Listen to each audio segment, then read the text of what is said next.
We just recorded a fake severe weather cut in, so it wasn't a stretch for acting.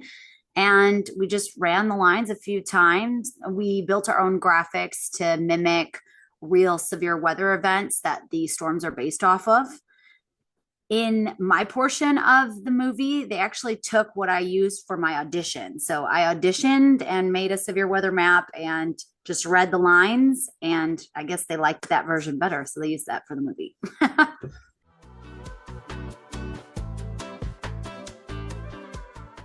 One of the meteorologists, Kevin Kelleher, he was a consultant with the first film. And so they asked him back, which is really interesting to see how much the technology's changed in 28 years for tornado science. And they made sure to incorporate real tornado science that's being used in tornado research today.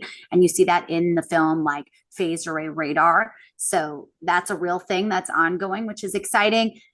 Now, the whole part about taming a tornado and destroying a tornado, that's not actually possible, but it is a theory. And so they incorporated that.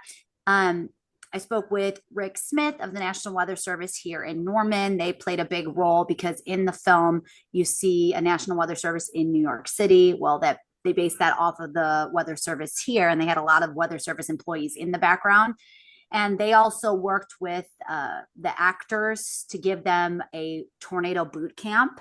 That was what they did before filming started. And it was an all-day thing. And they taught the actors, cast and crew about storm spotting, basic terminology, kind of the severe weather folklore or culture we have here in Oklahoma, like drinking games for that or bingo cards for big severe weather days. I know severe weather days are pretty big in Missouri as well.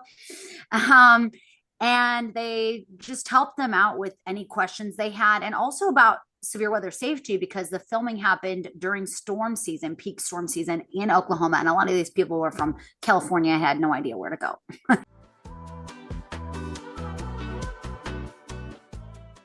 I went to the University of Missouri for journalism, right? Like most people out of state. And then I added meteorology as just a science elective. I fell in love, found out there was a storm chase team, and being my first storm chase was in April of 2004. And I was supposed to sing the national anthem for Greek week for my sorority, Chi Omega. And I told them I was under the weather and couldn't, wasn't a lie.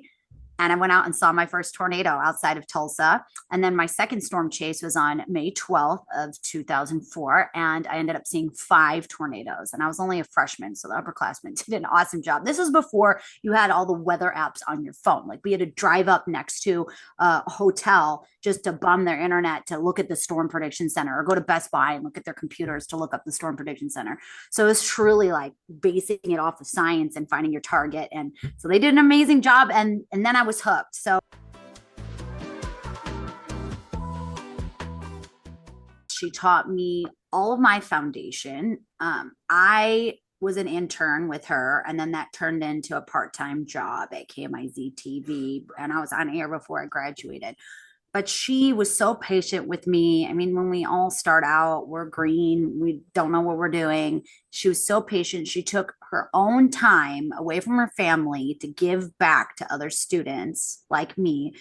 And she was also a role model as a female chief meteorologist. I believe the latest studies show that only 8% of meteorologists, chief meteorologists, are female. And so she is truly a pioneer in her field. She still is. And she has inspired so many other meteorologists that are chief meteorologists now. I know Katie Morgan, she's a chief meteorologist in Nashville, and she also studied under Sharon. So she has all these proteges out there.